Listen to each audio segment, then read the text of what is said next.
Back when COVID started is when I first got diagnosed with asthma. When I moved to Kansas City, my lungs on the airplane would kind of deteriorate. I think it was my second time after being there. I flew back here, and as soon as I got off the plane, I felt my lungs a bit worse. And I said, you know what, this is really bad. I need to go to the hospital. So I'm sitting there waiting. 1 hour goes by, 2 hours go by, 3 hours go by.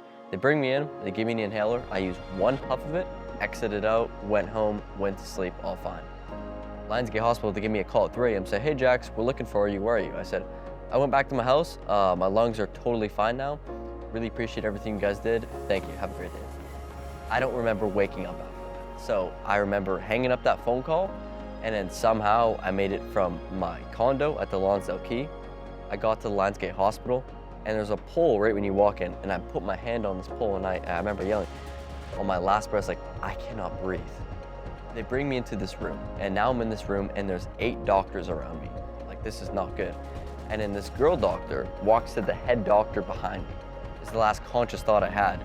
And then the girl says to the head doctor, Doctor, I don't think he's gonna make it. And I was in this coma for 5 days, and I felt like I was gonna be in there forever. So I was in like a lucid coma, which means I'm hearing my parents crying of like, oh, Jaxx, wake up, wake up.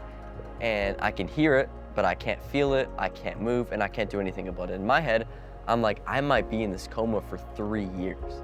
Like, I need to die. Like, that's how I was thinking. And my mom's friend, Marina, she said to my mom, hey, I know a guy named Pastor Chris, and he would love to come there and pray for Jaxx. So Pastor Chris comes in, and my mom's friends are all kind of circled around me holding hands. Pastor Chris asked my mom, hey, can I put my hand on his chest? Mom says yes. And after he put his hand on my chest and prayed for me, within 5 minutes after, I woke up. I do remember seeing this light, and I remember this light just like shined on me, and this like just presence of all-knowing, all-loving, and all-forgiving. After my coma, I felt like I was Christian, but I didn't know what you had to do to be Christian. And then I met up with Pastor Chris for a coffee, probably a week after my coma. I wrote down the 15 hardest questions I had about Christianity. When I met up with Pastor Chris, and he was able to confidently answer 1 through 15, that's when I really understood the power of God. And he told me after, he's like, Jaxx, I didn't have the answers to all of your questions.